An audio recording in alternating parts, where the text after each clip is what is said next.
Para los científicos quedaba claro que este nuevo coronavirus era altamente contagioso. Ocasionalmente, un individuo resulta ser mucho más propenso a transmitir el virus que otros. Si una persona está infectada y estornuda, por ejemplo, puede liberar cientos de miles de millones de virus en el aire. Esto depende de cada paciente. Algunos al estornudar solo liberan una pequeña cantidad de virus, otros liberan una enorme cantidad. A estos últimos los llamamos supervectores. Si contagian a 1 o 2, no entran en esa categoría. Si contagian a más de 10, entonces sí son supervectores. Los casos se multiplicaban exponencialmente en la provincia de Hubei y comenzaban a cruzar fronteras. El brote se convertía en epidemia a toda velocidad. Muertas por COVID-19. El esfuerzo de China por reducir la circulación en una zona probablemente sea el más grande de la historia moderna en lo que respecta a un brote. De la noche a la mañana, Wuhan se convirtió en una ciudad fantasma. Las estaciones de tren, normalmente atestadas de pasajeros, ahora eran un desierto. Los restaurantes y negocios, donde solía haber mucho movimiento, de pronto estaban vacíos. Las calles y rutas totalmente despobladas. Los habitantes de Wuhan estaban en sus hogares. Cuando hablamos del brote de un patógeno desconocido, hablamos de algo que nunca antes se abordó, y es mejor prevenir que curar. Claro que se corre el riesgo de cometer errores, pero es mucho mejor cometer errores que no actuar y que muera gente. Contener un nuevo virus contagioso no es tarea fácil, y esa tarea es todavía más difícil en una ciudad que además es uno de los centros de transporte más grandes del país. Wuhan está ubicada casi en el centro de China y tiene una red de transporte muy grande.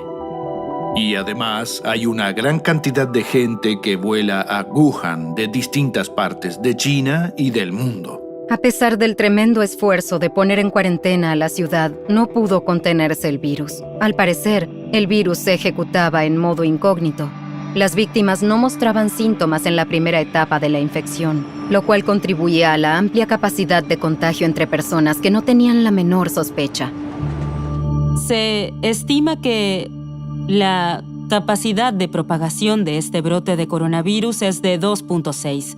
Eso implica que una persona puede infectar a 2 o 3 personas más. Como consecuencia, el contagio puede salirse de control muy rápidamente, en particular cuando algunos no presentan síntomas durante el periodo de incubación. El nuevo virus demostraba tener más capacidad de contagio que el SARS. En solo un cuarto del tiempo, el SARS-CoV-2 había producido 10 veces más casos. Sabemos que la COVID-19 se contagia al principio del curso de la enfermedad. El SARS se transmite en particular en los hospitales cuando los pacientes se agravan y la carga viral aumenta. Esta enfermedad es diferente. Hablamos de transmisión comunitaria y es obvio que se da tempranamente en los primeros días y tenemos casos que se dieron antes de que los síntomas se notaran. Parecía ser que los científicos llevaban las de perder. Era un virus altamente evasivo, que se propagaba entre la gente mucho más rápido que lo anticipado. 10 días antes del aislamiento sin precedentes en China para evitar el contagio, el virus hacía su primera aparición en suelo extranjero. Coronavirus. El origen.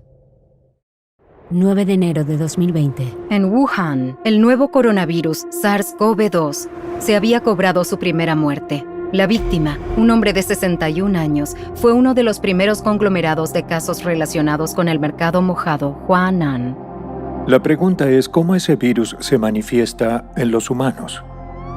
Cuando hablamos del brote de un patógeno desconocido, es mejor prevenir que curar. De la noche a la mañana, Wuhan se convirtió en una ciudad fantasma.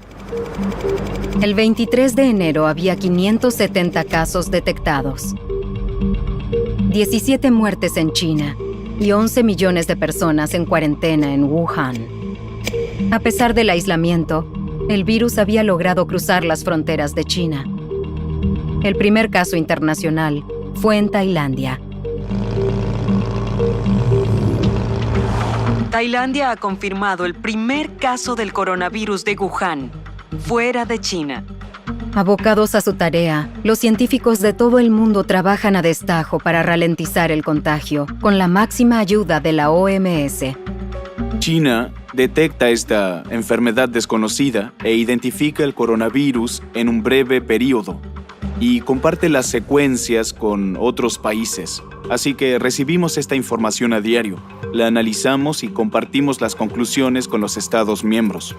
Al igual que la información compartida, un paso vital para controlar el contagio del virus es localizar a cada persona que estuvo en contacto con un paciente infectado. La localización es identificar a las personas que estuvieron en contacto con un paciente infectado, ya sea antes o después de los síntomas.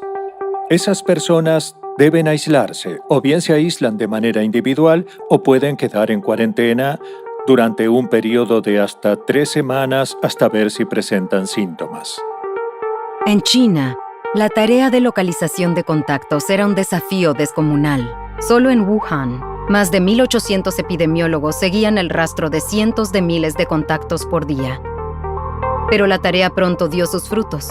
Entre el 1 y el 5% de los contactos terminaron siendo casos confirmados de COVID-19. No obstante, había un grupo de posibles casos que confundían a los científicos. Puede haber personas infectadas por el virus que en ningún momento desarrollen ningún síntoma, que ni siquiera sienten debilidad ni dolor muscular ni nada. Son asintomáticos. Es algo muy preocupante, porque no hay forma de conocer el nivel de base de la infección viral en la población. Con cada vez más casos, los gobiernos de todo el mundo comienzan a poner más atención y a prepararse para el brote local. Las aerolíneas comenzaron a suspender vuelos por el temor a la epidemia del coronavirus. La Dirección General de Aviación Civil ordenó a aeropuertos y aerolíneas que revisen a los pasajeros que lleguen de Japón y Corea del Sur. La contención se volvía la estrategia clave contra la COVID-19. Para minimizar el riesgo de importar individuos infectados, los países comenzaron a restringir los vuelos provenientes de zonas afectadas. Los países están tomando medidas para protegerse. Una es simplemente observar lo que sucede en China para determinar qué puede funcionar y qué no. Lo segundo es que algunos países avanzaron con las restricciones de viajes desde o hacia China o pusieron en cuarentena a quienes habían estado en China. Yo volví de China hace unos 4 días. Formé parte de la misión conjunta OMS-China. Y tal como se realiza en Singapur y en muchos otros países, se debe cumplir con una cuarentena de 14 días en los casos en los que se haya regresado de zonas de alto contagio. Así que me quedo en casa y hago mi trabajo, pero lo hago desde mi oficina aquí en casa. A medida que crecía la cancelación de viajes en todo el mundo, la realidad era que los científicos no podían detener el virus. Llegaron a otra conclusión más pragmática. No tratamos de detener el brote, sino que tratamos de que llegue lo más lento posible. Si se da de manera muy abrupta, los centros de salud se verán superados y la tasa de mortalidad aumenta si los centros de salud no dan abasto. La mayoría de los sistemas sanitarios ya operan al límite de su capacidad. Este brote podría sobrepasar esa capacidad. El consejo de los expertos era intentar ganar tiempo. Los hospitales tienen una tarea muy difícil. Tienen que cuidar de los pacientes de manera segura, pero tienen que asegurarse que los trabajadores de la salud estén seguros. Así que necesitan suficientes habitaciones para los pacientes. Se debe contar con medios de transporte seguros, como ambulancias, y se necesita un sistema sanitario hospitalario que cuide a los pacientes de manera segura. En Wuhan, los hospitales se esforzaban para atender al flujo de pacientes. Li Hua, residente de la ciudad, tenía una amiga que se contagió del virus, pero que no recibió ningún tipo de tratamiento. Al principio, cuando tuvo síntomas, fue al hospital y un médico la diagnosticó con la enfermedad, pero no pudieron internarla porque estaban al límite de capacidad, tanto de médicos como de camas en el hospital. La mandaron a su casa en cuarentena. Estamos ante una situación especial en la que los recursos son limitados. Con la atención del mundo entero puesta en Wuhan, las autoridades chinas tuvieron que trabajar todavía más.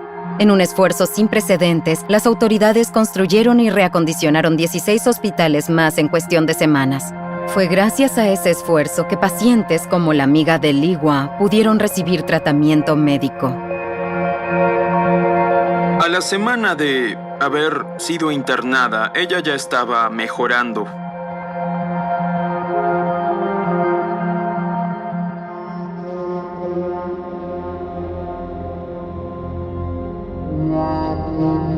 Más allá de las fronteras de China, otro país de numerosa población se preparaba para el brote.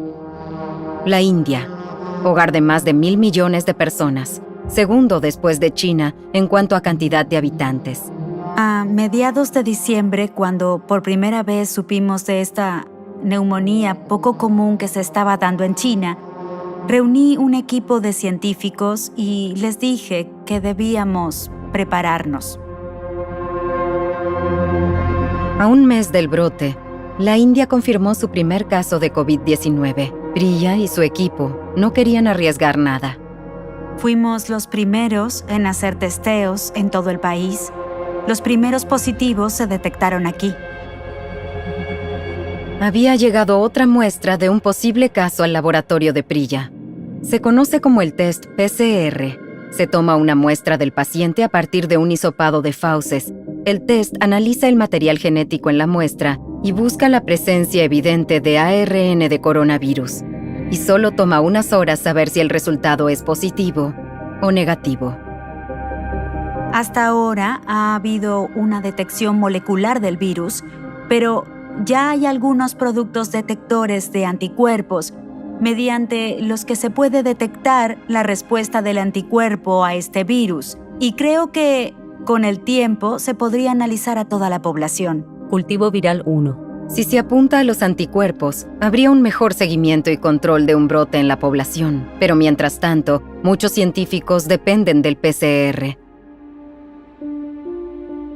La muestra en el laboratorio de Priya dio positivo. Es un paso más en la imparable transmisión mundial del virus. Al propagarse de forma tan exponencial, se creó una sensación de pánico. A principios de febrero, el número total de casos confirmados había llegado a los 31.000 en todo el mundo, sumando 638 víctimas fatales. Para peor, incluso adultos aparentemente sanos podían ser víctimas, entre ellos uno de los primeros médicos que señalaron el brote en Wuhan. El perfil que surge de la COVID-19 es que ataca más violentamente a ciertos subgrupos de la población. La mayoría de los muertos son mayores de 60 años, pero hay una cifra menor de personas que en apariencia son sanos, tienen buen estado físico, unos 30 años y también murieron por el virus. Y no queda claro por qué sucede. Pero al haber poco tiempo disponible para estudiar a la COVID-19, seguía habiendo preguntas sin respuestas para los científicos. Por ejemplo, ¿acaso los niños son menos vulnerables al virus? En China, los niños de 9 años o menos solo conforman el 1% del total de los casos. Aún queda por determinar si esto es información certera o si, por ejemplo, la infección en los niños es tan leve que no puede detectarse. A pesar de todos los desafíos por delante, hay un aspecto de la COVID-19 que aún brinda esperanzas a los científicos: la alta tasa de supervivencia entre los infectados. 638 muertes por COVID-19. El coronavirus es un virus que se propaga fácilmente y, por lo visto hasta ahora, la mortalidad es relativamente baja. 2% es la cifra actual. Podría ser menor porque no tomamos en cuenta a la gente infectada que no presenta la enfermedad. En cambio, se incluye solo el número de personas que enferman. Puede que haya muchas más personas infectadas.